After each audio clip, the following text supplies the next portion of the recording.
So Drake and his crew, they all rent cars from us all the time, right? And it's usually on the DL, right? They don't want no publicity. They want very low key, very quiet. He rents 4 or 5 black Escalades, and that's it. Doesn't want something flashy, right? I understand. Yeah. I get it why. So one time he's like, I'm shooting a music video. I need a specific car. Can you get it for me? I'm like, sure, what is it? He goes, I need an Enzo, a Ferrari Enzo. It's a $5 million car.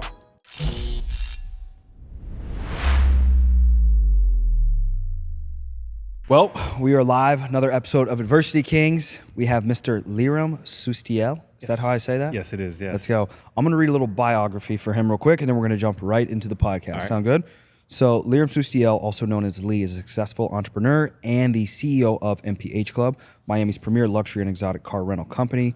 He was raised by an immigrant family in Miami. Sustiel found his passion for high-end cars early on, eventually transforming this passion into a thriving business. Since its inception in 2010, MPH Club features an impressive lineup of luxury vehicles, Lamborghinis, Ferraris, Rolls-Royce, and serving a clientele that includes car enthusiasts, celebrities, and notable figures. Sustiel's entrepreneurial spirit emerged in childhood when he sold candy to afford his first pair of Jordans.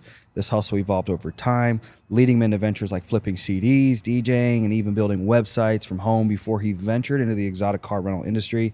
He is known for his commitment to delivering top-tier service, including white-glove vehicle delivery and chauffeur services, which have positioned MPH Club as a top choice for luxury car rentals in Miami and beyond. However, his journey wasn't without challenges as he faced near bankruptcy on 3 different occasions. Reflecting on his success, Lee famously states that it took him 15 years to become an overnight success. Today, Sustiel continues to expand MPH Club's fleet with the goal of building the largest collection of luxury rental cars in the U.S. His growth strategy involves a keen focus on digital marketing, curated social media content, collaborating with major artists like Marshmello, Steve Aoki, Tyga, El Alfa, Jake and Logan Paul, and most recently Drake, who featured MPH Club in his video for Jumbotron, Shit Poppin'. Yeah, now that's a fucking intro, bro. That's a great intro, man. And I wanted to read the entire thing because I was like, I don't always read the entire biography. I'll just clip through and just pick what I want to talk about. But I was like, I want to set the scene, and I want to make sure as the audience in the first couple minutes as they're watching this, they stick along and realize we're going to talk about a lot today. So the first thing I want to jump into, where I always jump, is just point of origin. So where were you born and raised? So I was born in Israel. I moved here when I was like 4 or 5 years old with my family, and I've been raised here in Miami my whole life. So I became Americanized, Yeah.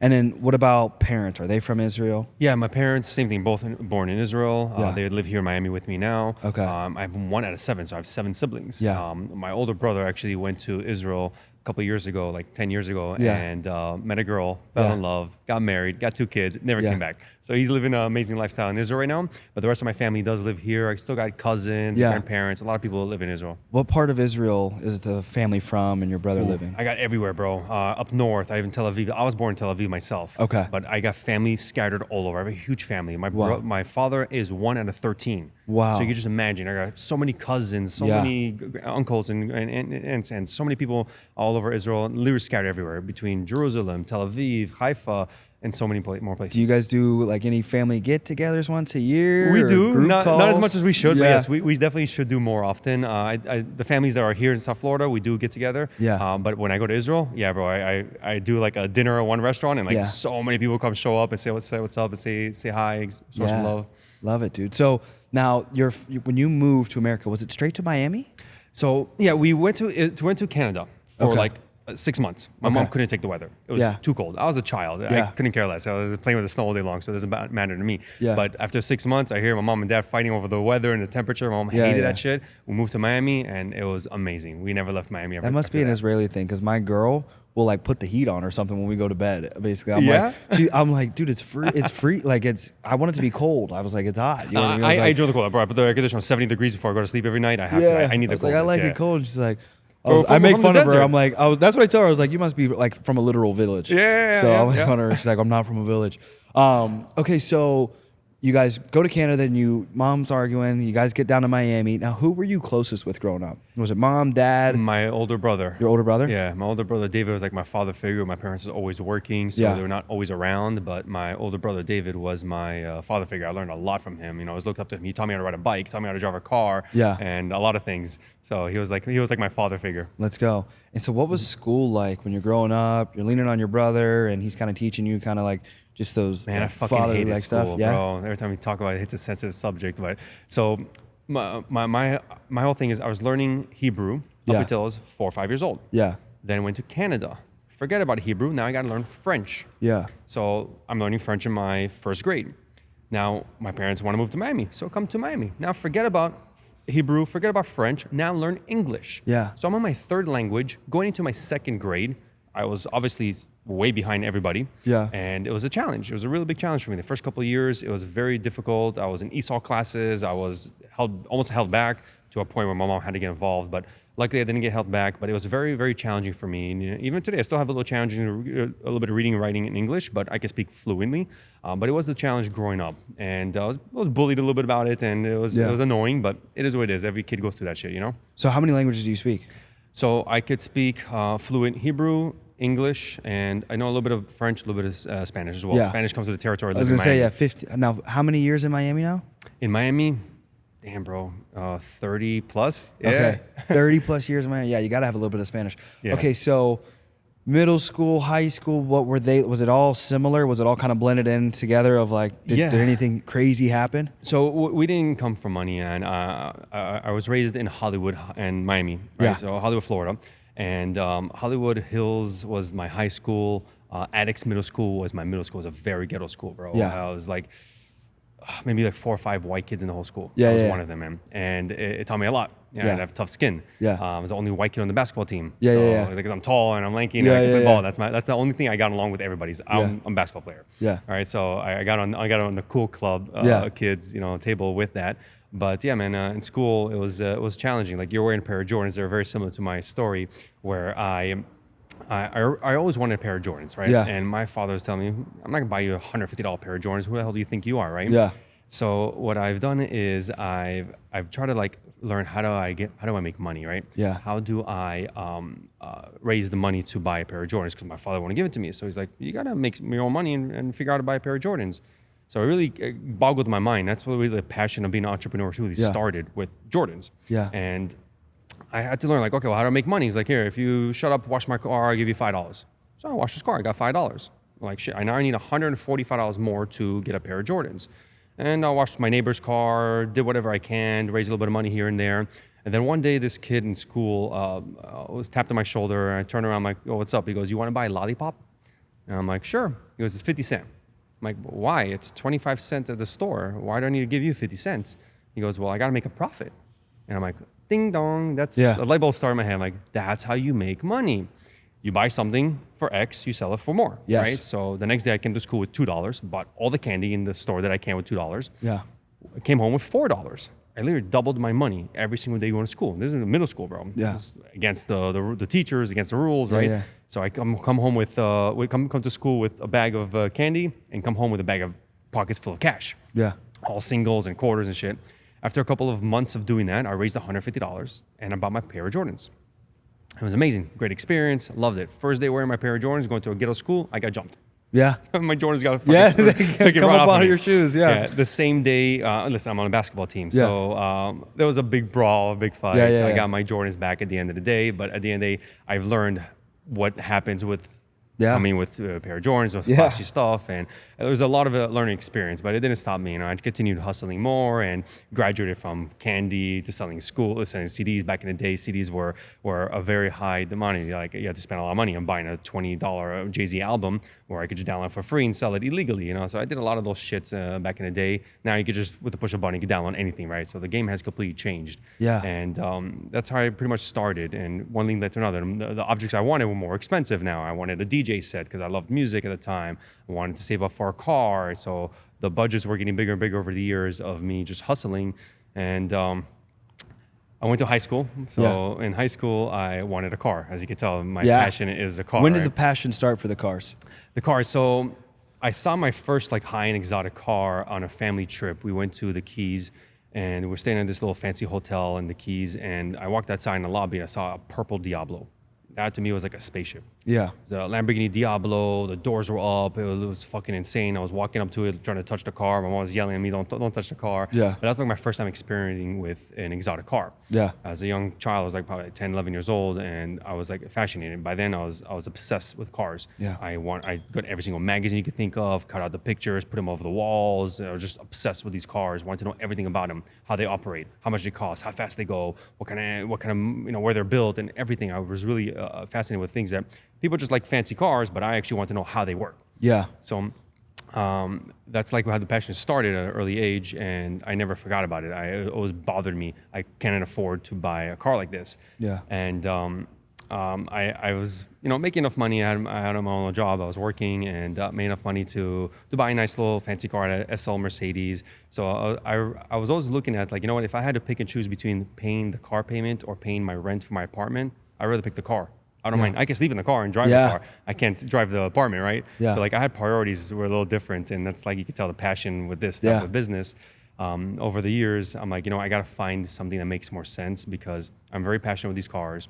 I know a lot about them, and how do I somehow turn this into like a business, right? It wasn't really like my goal to turn it into a business. My goal was to just get a free car. Yeah. I wanted to buy a Lamborghini, but I couldn't afford it. So I figured if I one day get the capital to at least put a down payment on the car and get the first car, rent it out a couple of times, I could, get a free car at the end of the month. That was my goal. Once I did that a couple of times and got to a point where I have a free car, I'm like, it's doable. I could do this. Let's buy another car. And I bought a second car. Next thing you know, the business started growing. And 2-3 months later, I bought a third car and a fourth car and a fifth car. How old are you? I was in my early 20s. Yeah. My early 20s, I'm like graduating from candy, CDs, Yeah, washing cars. the Jordans, all of it, yeah. Yep, everything grew, and eventually I got to a point where, all right, this is a fucking business. What was the first car you bought then? So I bought a Gallardo Spider. This is a Lamborghini Gallardo Spider. It was the hottest car at the time when it first came out, and that car did very well for us. I put like over 60,000+ miles on the car. Bought it was zero, bought it brand new.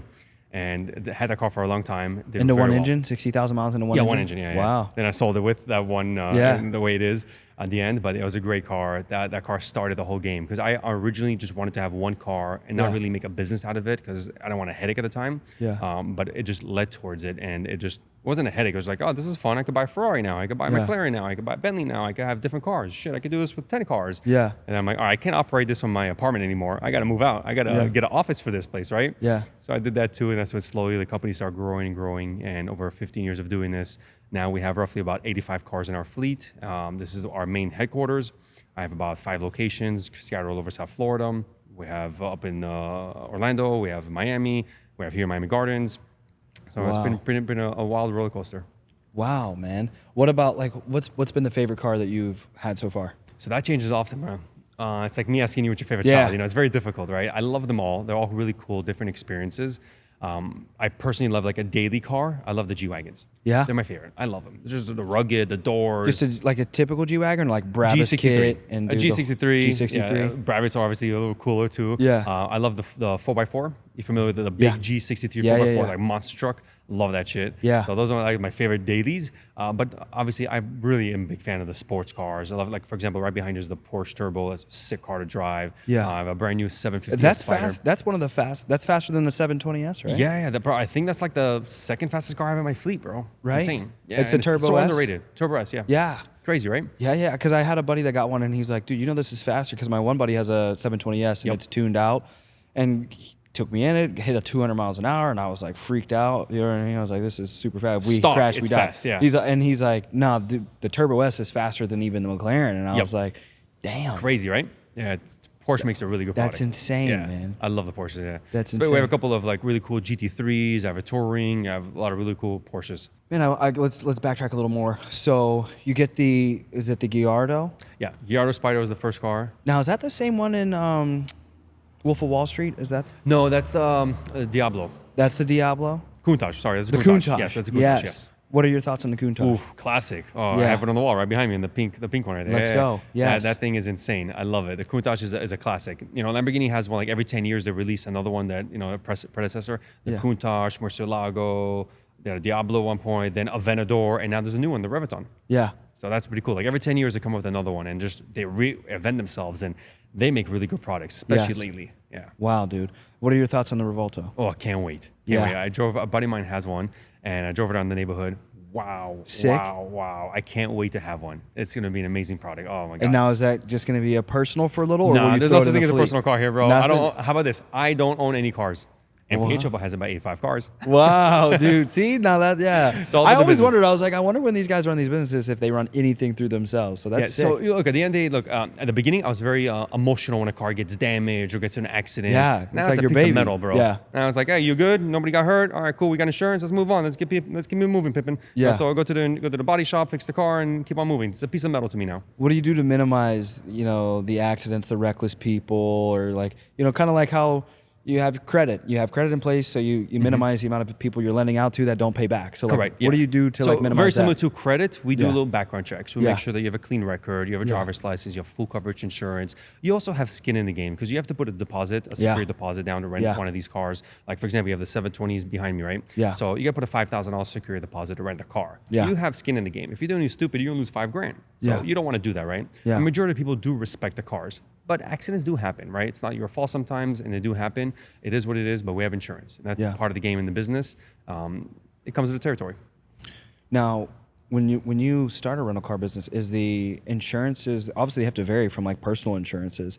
Are those hard to acquire, like a liquor license? I always imagine like getting insurance for like a company like this, would that be harder to acquire, a qualification process, something like that? It's just expensive, right? So if you want to have corporate insurance for this business, it's expensive. Yeah. It's borderline not worth it. Yeah. So you have to do your math. Would you say that's the biggest expense when it comes to for running this a business, business like this? It would be if you have corporate insurance, yes. Okay, that makes sense. So, when you talk about the collaborations and investing into like building the brand and the people you've connected with, when did that really start to pick up for you? Obviously, that attracts. My whole life, man. I Branding, figured. bro. It's Yeah. it's like common sense to me. I don't know how So people. common Bro, sense. people don't see that. Like sometimes I've seen these guys open up like, for example, we were talking about barbers earlier, right? Like they open up a barber shop, right? Yeah, your Instagram is this name, your website is this name, All in one place. Yeah, and your everything Yeah. doesn't match. There's no synergy. The logos are different all over the place. Like, bro, how do you not have common sense? Put everything together, have it all synergized, right? Where everything's the same social media platform, right? Yeah. The same at, right? On Facebook, Instagram, YouTube,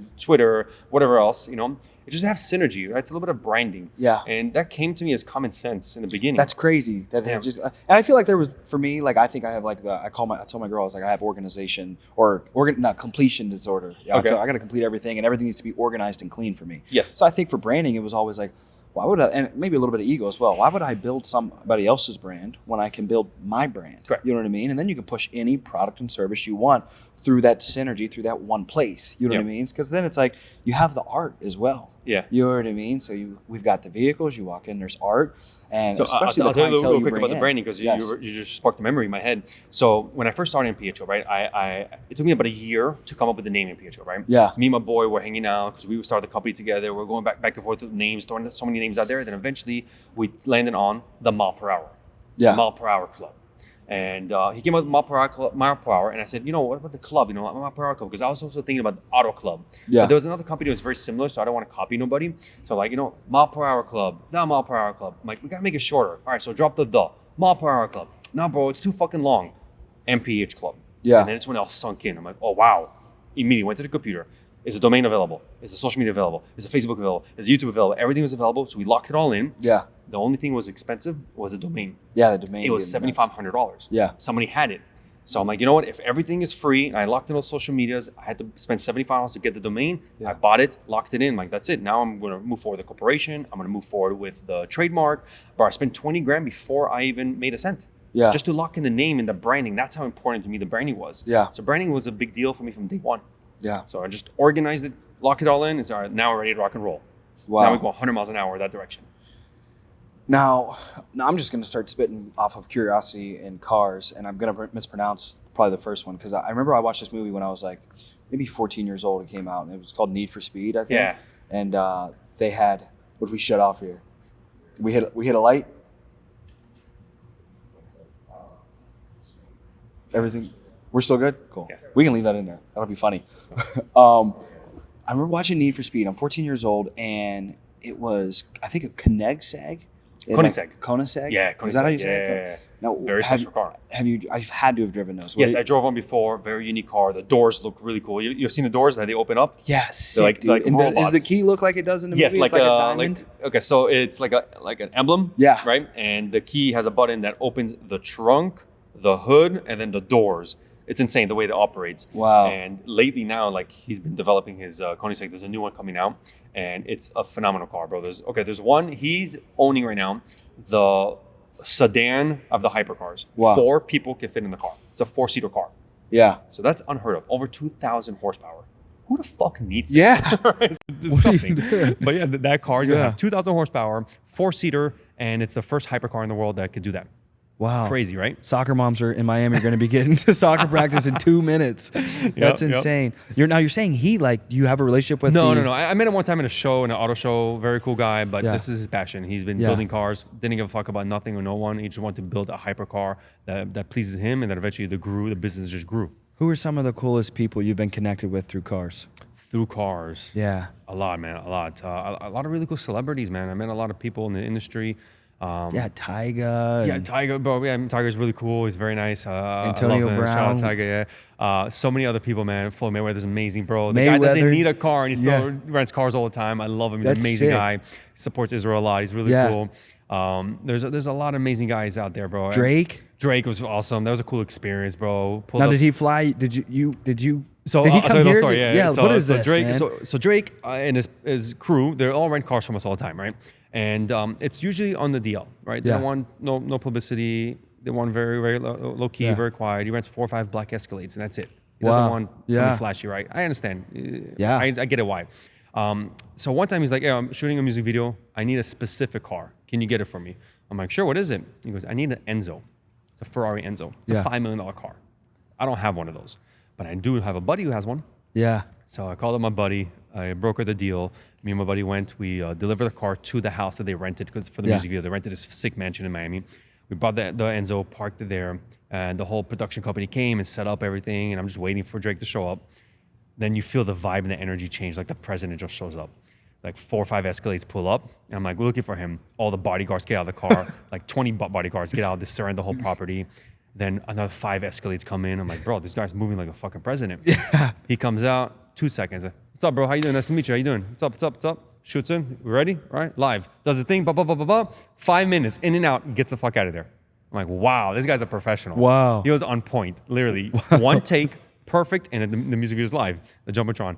Sick. That's the red Ferrari Enzo. Yeah. So it was really cool experience. And ever since then, we've done a couple more other projects. But all of his team rent cars from us all the time. Wow. Is he Jewish?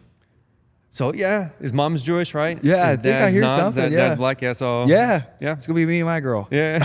He's international, man. Somebody like that when Yeah. you live all over the world, you're a mix and you have so many cultures. You know, Yeah. it's not. It's like a peaceful thing. Like I fuck with everybody, right? Yeah, You know, 1,000%. so 1,000%. I like to believe I'm the same way as well. You know? Oh, dude, 100%, man, 100%. So now, what about the art? When did that kick off for you? Yeah, so I've been a huge art collector for my whole life. Yeah. I really enjoy the finer things in life, and art is one of them. Yeah. I'm an art collector. My house has a bunch of really cool arts, and my older location before here, it was a lot smaller, so I couldn't display a lot of my art. So I've just been acquiring art and stuck it in my storage unit for a while. And I knew one day I'm gonna buy a building like this. That was my goal. It was my dream. It was like Yeah. my wildest dreams to have a facility like this. And one day I drove by this place, and it used to be Ducati, the motorcycle company. You know, Ducati the motorcycles. yeah. So this used to be their headquarters. Wow. And I drove by and I'm like, well, Ducati moved out. They're gone. So it's kind of weird. And then like a month later, I saw a sign as for sale. So I immediately called the guy. I'm like, yo, what's up? What's the deal? So it took me a while. But I never bought a piece of property for my life. Yeah. The first time. This is the first piece of property I ever bought in my life. I was so curious because I always ask people, once the money started really rolling in, did you do real estate or did you just double down on the business? Quadruple down Come on the on, business, dude. everything on the business. Still, even today, I'm still double down on the I business love all that the time. shit. All I the love time. that shit. Expand. I'm still too young to do this. Yeah, I got dude. a lot in me. I'm nowhere near done, so I have a lot more to go. I love that. But yeah, I drove by, bought the building, and when I bought the building, I did the first walk day, the walk around, and I'm like, I already saw the whole vision. I'm like, oh, I could hang all the art, I could do this, I could do Wow. that. And once I bought the building, we renovated, we fixed the place up, made it look really nice, and that's where all the art was able to be displayed. So now I have a lot of really cool pieces all over. I meet a lot of amazing artists. Like right behind us is Paul Oz. He's got over 20 pieces hung on the wall there. These all hand-painted pieces from Paul Oz, a very famous artist. Behind me, I got Alec Monopoly. Yeah. Got artists all over the world. They come, they leave pieces here on consignment. Some of them are mine, some of them are consignment. And it's really cool. It became a little art gallery now. Wow. So we sell art. We got Wisby with the big green bear behind me. Yeah. I'm also a big fan of Wisby. We met each other years ago here in Miami for Art Basel. Yeah. And we became friends ever since. That's a big event. I've just started seeing that a couple years ago. You haven't been to Art Basel I've yet? not. Oh, bro, you're missing out. Oh, my God. All right, so in December, Art Basel's coming here. It's massive. Isn't it invite only? No, so there's Art Basel event specifically. We have to buy a ticket, go walk around and look at the art, which is a cool experience to do. But there's so many activations. I want the high level experience. I recommend going to Faina. Every year is different. Like Faina does really cool activations every year. But like you go to so many different hotels. Everybody transforms the hotels, the restaurants, the vibes, the different events, the parties are happening. Go to all of them if you can. Go to, touch a little bit what you just want. Go for a couple hours here, a couple hours here. It's like a 3 or 4 day event. So you'll have plenty of time every single day to do something. Yeah. And when Art Basel comes around, bro, I don't always sleep. Yeah. It's that busy. There's a lot to do, bro. A lot. I think I saw it on Do you follow Patrick Bet David at all? Yes. Yeah. Yeah, I think I saw he attended Art Basel. My biggest advice is Uber or walk. Uber or walk. Yeah, don't drive. That's my goal. Yeah, you're gonna have an issue getting around. Traffic is a bitch. So if you're gonna drive, go with your car there, park it, and Uber drive all around, and then get your car, go back home. Wow. Yeah. What's been your favorite piece of art that you've had, or is it? I know it changes. Here? Just in general. It does change a lot. Yeah. This artist, I'm addictive. His name is Daniel. Okay. He did the piece right behind me. I really like his pieces. I love Wisby's pieces as well. Which one is it? So he is the one with the periodic table. Okay. So I'll show you the piece after we're done, but it's a periodic table With the of, like the elements, right? Yeah. So you have this for only MPH Club. If you go into all the details, you'll see what it really takes to put together an exotic car rental company. So we put that together. It took me 6 months to create with him. 6 months. He asked me a million questions. Every time I'm gonna answer a question and comes back with another one. Wow. Back and forth for 6 months, bro. It's all the elements required to build that car brand, it looks like. Yeah, MPH Club. Rolls Royce, Ferrari. Yeah. A bunch of keys, a bunch of really cool stuff that I'll show you when we walk around AP, there. I'm guessing that's the watch. Yeah. Dude, that is so sick. Yeah, and I'm also a big fan of Wisby's pieces. I love the bears. He has a little neon sign upstairs. What do those pieces go for? What would the bear go for? The green bear is $125,000. Well, what's the most expensive piece of art in here? Alec Monopoly's piece, $250,000. That one right there? Yeah. Wow. Crazy, right? Wow. And how often do you think these will, you think these will make it for the rest of the year in here? Those two pieces, they're a little more expensive on the high end, so it'll probably take like a year or so to sell them, but they do stay here until we sell them. But they're beautiful. Who cares if they sit here? Exactly. And I imagine art, it's like appreciating. Every time I like to listen to Patrick Bet David a lot. And he's like, dude, put your money in art, put your money in gold if you want to sit on some cash, something like that, because like it's not going to depreciate. The Bitcoin, I'm hearing the bit that it's so for me, I get so freaked out by it. The digital side of it, but like, are you into Bitcoin? I'm not into Bitcoin, but it's $60,000 right now a coin, right? 60, and I'm like, I remember, it was like 10 or 15, and like hearing something like, 50 Cent had bought a bunch or something and made a significant amount of money. He got rid of it the same day. It was really stupid. It was probably worth like $200 million today, but yeah. So what are your thoughts on Bitcoin? Bitcoin I know you're about to go in, dude. Bro. Yeah, I see it. I'm heavily invested in Bitcoin. I've purchased a lot of Bitcoin in the past, way under when it was like in the thousands. Yeah. And we accept cryptocurrency. That's what I was gonna say. Can somebody rent with a? Definitely, and it happens all the time. Every week we do get payment in regards to sending us a USDC or Bitcoin or Ethereum. We do accept that as a form of payment. Yeah. Wow. Pretty cool. Yeah. Are you one of the only rental cars places that does this? I definitely started that trend. I've heard a couple of people that started recently, but I don't really look at my competition, to be honest. That's what I was gonna say. You give the vibe, and I love that. Of like, you're so focused on like your vision and competing with yourself. It sounds like that you're not even looking around. Is there anybody though that you look to for like, maybe not necessarily like mentorship or like, but like a vision of like a comparison? You know what I mean? Of like, you know what I mean? It's not like a negative competitive energy. I always look to see if there is somebody that I can't. On my end, I am pioneering the way, I guess. Like I'm always trying to do something. Like when we do our rallies, for example, right? I'm always inventing something and breaking the rules and breaking the laws and like, hey guys, can I do this? Like, no, you can't. Like I'm trying to get a car to drive a jet on an airport.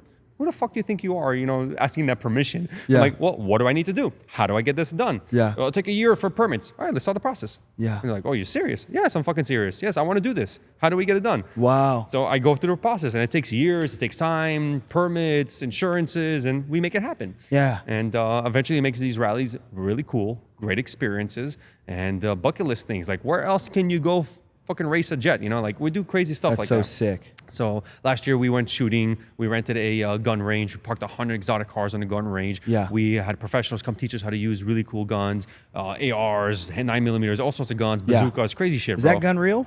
Okay, so that's a replica. Okay. That's also an artist by Mr. Desmanier. That's a really cool piece too. So sick. Yeah. The yellow hood, right, with all the bullets. Yeah. So McLaren, I had a client who had one of my McLarens, and he had a little fender bender with the car. Yeah. A little accident, as you can see, like on the bottom right. Yeah. There's a little dent Yeah, on the yeah, hood, yeah. right?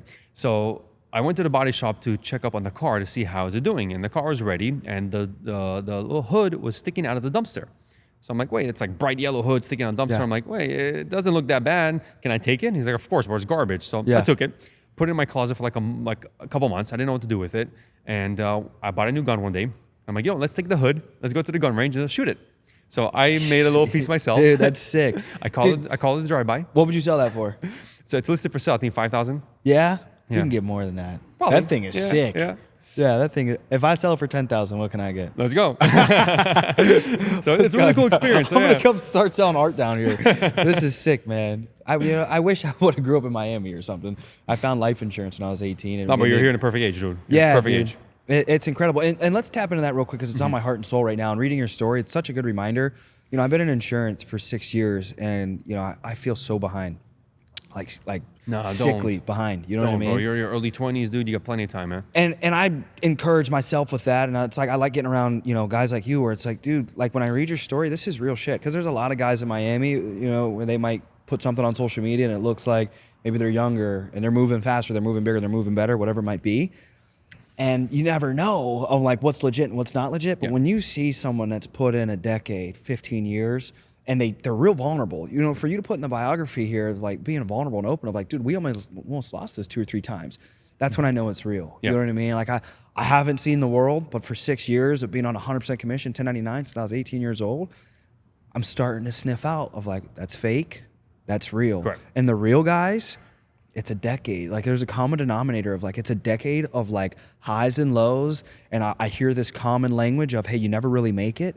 You still have highs and lows. Mm-hmm. You know what I mean? So it's like they're a lot bigger than what they were when you first started. You know what I mean? Correct. Your lows are a lot bigger and your highs are a lot bigger. But like you look back 5 years ago and you're like, dude, you would laugh, at the problems that used to stress you out 5 years ago compared to the problems you have now. Correct. But what's your advice to the people out there? And I hate to even say young, because maybe someone out there just woke up at 40 or 50 and now they're starting their entrepreneurial journey, but they feel behind and they feel like they need to make it overnight because they see like that Miami scene where everybody's making it. So Look, what's that your overnight thoughts? success does not exist. Yeah. I always preach to everybody my funny little sentences. My overnight success took 15 years. 15 years. Bro, it takes time, and I've just been consistent with it and continue doing the good branding, and depending on what business you're in, what industry you're in, but it's consistency, man. And you got one name in this world, right? You got to keep it squeaky clean. You can't fuck it up.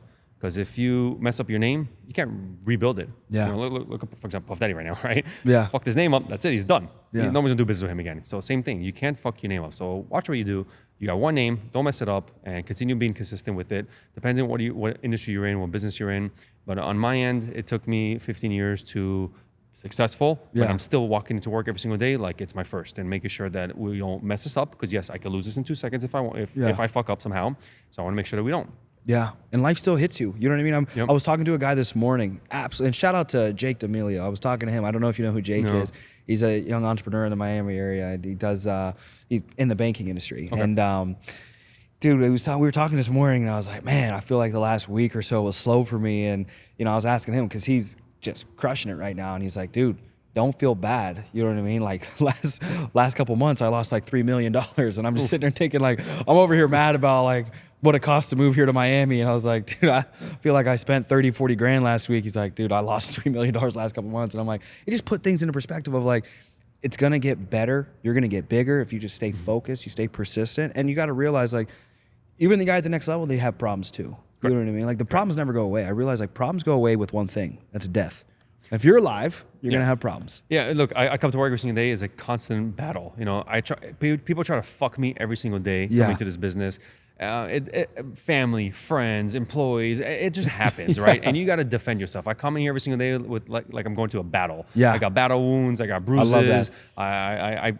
I deal with it, trait. right? Yeah. A lot of stress comes with it, but it's part of the process. You got a tough skin, bro. Yeah. There's no such thing as this business will let you have a vacation or let you go on your birthday trip or let you go on a holiday trip. And there's no such thing. When you're an owner of a business, this is your baby. Yeah. There's no such thing as taking a break. You know, people laugh at me like, oh, you should take a vacation. I'm like, what the fuck is a vacation? I don't know what that means. No, I work hard, I play hard, but at the end of the day, well, you create a life that you don't have to vacate from. correct. You know what I mean? Yeah, Like I really enjoy what I do. I don't feel like it's a job. You know, when I Yeah. come to work, I actually am very happy. Some days where I wake up and I pinch myself like, am I not sleeping? This is really crazy. I've built this fucking business. I got it to where it is. It's my wildest dreams to have this type of facility here and operate it every day. And it's fun. It's great. We make money, but at the end of the day, it is a fucking business. Yeah. And it happened overnight after 15 years. Yeah, exactly. Dude, that's incredible, man. So from the cars to the art, is there anything else? Well, let's talk the rally. So the rally, you're dropping information tomorrow on the rally, so we can rip this right now. Yeah. What does it take to qualify to get into a rally? I've heard of different rallies of, hey, it's 20 grand to get into this rally. You got to know people to get into this rally. What's it qualify to get into your So rally? you gotta be 21 or older, very basic, and you need to have an exotic car. Yeah. Good thing if you don't own one, Beautiful Parts, we own a car rental company, so you can rent one from us, right? Wow. So that's someone the can concept. rent one for however long the rally is. Yeah, this and rally be this year is a two-day rally. It's a wow, 2-day. that's sick. I'll let you know about the whole procedure and the whole route. So it's a 2-day event. We're starting at Fontainebleau Hotel. I rented the penthouse at Fontainebleau Hotel. We're gonna have everybody meet there. We're gonna have over 100 exotic cars. Holy shit. Over 200 participants. Yeah. They pull up the Fontainebleau Hotel. Your car will get decaled with all the sponsors, the logos, the numbers. You know, every car's numbered. Is this sold out already? No, almost. 50% sold out. So we haven't even announced it yet. That's the craziest part. It's the brand. I'm telling you, it's insane. I love it. So you go to Fontainebleau Hotel. We check in. We have everybody hang out at the penthouse while your car is getting decaled downstairs. We have food for everybody, a little entertainment. I got a couple of artists that I'm going to be locking in very soon who's actually going to perform from us. Talking to Sway Lee and some other people. Wow. So we'll make it happen. It'll be a cool little party. We'll go to Live probably after that because it's Fontainebleau. You do that at Live, right? It's there. It's downstairs, convenient. After that, we're gonna wake up Sunday morning. We'll have a little buffet breakfast for everybody because a lot of people will be sleeping at Fontainebleau Hotel. It's just more convenient. It's fun. Wake up morning, we'll have a little breakfast, and we'll hit the road. I've rented this $50 million penthouse in Almirada, like in the Keys. Yeah. So we're gonna drive from Fontainebleau to the Keys. We're gonna have state troopers escort us all the way there, just like the president would, where you have no red lights. You just go through all the red lights. It's fucking awesome. It's a really cool experience. And when we get to the house, it's a massive house. It's over 30,000 square feet. And it's going to be a really cool pool party for the day with a night show event. There's going to be a couple of things I'm locking in that I'm going to be announcing very soon. We'll have everybody there. We'll have talking to Afrojack to perform for us there. We'll have probably Poppy Steak gourmet food there. My favorite. Yeah, I love that place. That's my love favorite, the food. dude. Love his energy. Yeah. And also we'll have a couple of fun things, activities to do there, and hanging out. And it'll be a little party with a little fireworks show at the end for a little grand finale. Wow. Yeah. How do you what's it cost to get in? So tomorrow we're gonna be announcing it. Okay, the price is tomorrow. Yes, Okay, yes. okay. I'm sitting here thinking, this is, guys, when you watch this and whenever these happen, when you're talking about brand building and networking, my immediate thought to this is, I'm like, well, I don't have an exotic car, but I'm like to myself, this is phenomenal for networking. It's not especially for the expensive, bro. It's like Miami. under $2,000 to buy a ticket per person, right? shit. It's not expensive. And if you need to rent a car, I'm rent a car. sitting here thinking like, oh, it's 20 grand maybe to get in. I could easily do that, I was gonna say, but I don't want I'm to. sitting here thinking, like, oh, okay, even then I'm sitting here thinking like, this is worth $50,000. Yep. You know, I'm sitting here thinking like, yeah, there's gonna be great networking, fun, create some cool content. how while many we're doing it. billionaires do you think will be there? One, two. Last year I had 2 of them. Yeah, So the goal is to to have get great around networking. 2 billionaires, especially like at my age, I feel like I would put my mom and grandma and take them out of their house, put their houses up for sale. You know what I mean? Because for me, time is so valuable. Like, get me around whatever you did to get to 10 figures. So I'm not looking to shortcut the process in regard to like time, but if I can save, You know what I mean? Yeah, Those You'll years be or rubbing whatever. elbows Dude, with a lot of these guys. 1,000%. That's crazy. You put that for $2,000, dude. Holy shit. So it's not that bad. You have you and your buddy, for example, you and your girl. Yeah. A lot of guys bring their wives or girlfriends. Yeah. Not at the same time. And then Aficionados. Yeah, exactly. And then if you don't have the car, you rent the car from us, and that's the fun part, man. It's a great networking event, and it's cool. We let you network, but also at the same time we have cool experiences that we're doing together at the same time. So you would make like a little cool experience out of it. That's so sick. Now, when does this take place? This is going to be in November 15th. Wow, that's so sick. Tomorrow we're going to be dropping everything, so I can't wait. We've been Wow, working this for a while. Yeah, dude. I'm gonna start selling some of this stuff on the side. There's so much money. Everybody loves, the luxury of Miami. This sells itself, man. It really does, This is incredible. Man, what's the future? Like, I already get the vibe from you because the vibe is like the people I'm connecting with in Miami. We're super similar. It's like the vibe is I'm gonna grow till death. I'm gonna go till death, and I imagine you're the same exact way. Yeah. But like, is there any other future plans for you? Like, I don't like to call it a 5-year plan or anything like that. But like, what's the future look like for you? So I'm constantly expanding and growing this company. Yeah. It's growing at a good rate every year for me. And I'm very happy with it. I don't want to push it and get investors involved and go crazy. Unnecessary. I don't need no much money. I don't need anybody investing. I Money can do it isn't worth myself. the headache. Exactly. I like to do it slowly and consistently over time. Yeah. We're moving in the right direction. I am looking to open up this thing in a couple other states. Yeah. I'm looking at Vegas and Los Angeles, for example. So that's the next future. That's the next goal. I've never, and I think I came down here for a Patrick Bet David event before, right when I was meeting my girl. It was up in like Orlando or something, and I wanted a Lambo for the event. And I swear to God, it came from you guys. There's a good chance, bro. We have a location 100% certain. I think you guys drove it up from Miami. Is the thing. Possibility, I called up and they're like, they checked out my Instagram. Like, oh, okay, we know some of the people you guys follow, and super awesome, like intimate customer service. And I thought it was like gonna be a whole, you know what I mean? I'm just renting a car. We thrive on that. Bro, Dude, 50% of my clients every month are repeat clients. Bro, this was the best experience I had, and I didn't even see the facility. The car was driven to me and picked up, and it was sick little Lamborghini. You know what I mean? And I had a phenomenal time.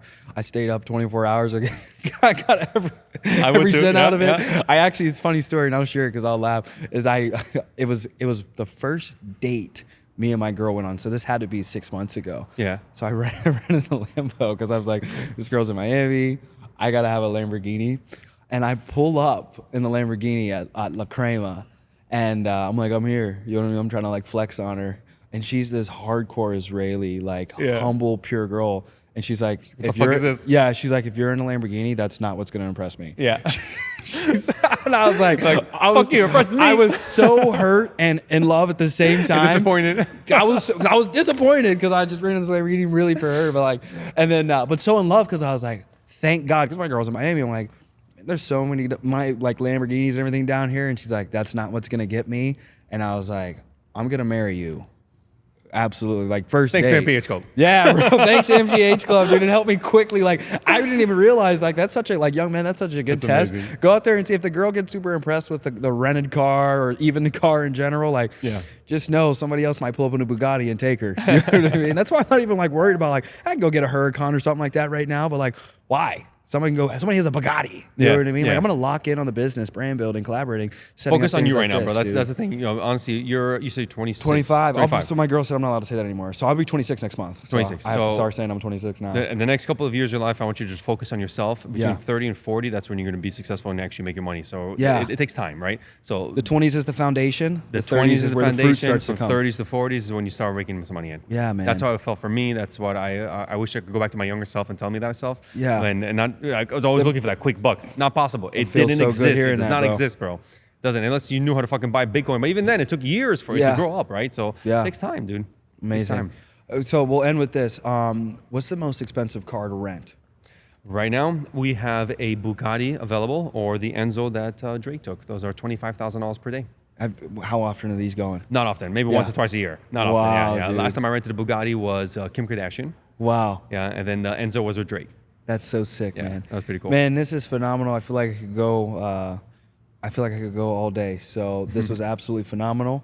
I hope you have a great day, a great week, and I can't wait to continue to do more work with the MPH Club. I feel like I want to be around more guys like you come on the rally, in homie. Miami, man. We gotta make this happen. Seriously, dude, I'm seriously interested in that. So now is it $2,000 per person? I bring my girls, Yes. $2,000 per her. Exactly. Too? Yep. Cool. I love that. Still a steal. Sick, Let's right? go. I love it. Well, this was another episode of Adversity Kings. We have Liram, and then how do I say the last name again? Sustiel. Sustiel. Liram And Sustiel. Everybody calls me Lee. So much easier to pronounce. Lee. Okay, Lee Sustiel. And you follow MPH Club and follow Liram as well. He's an absolute Appreciate it. dog killer. Shalom, everybody. Let's go. Peace. Peace.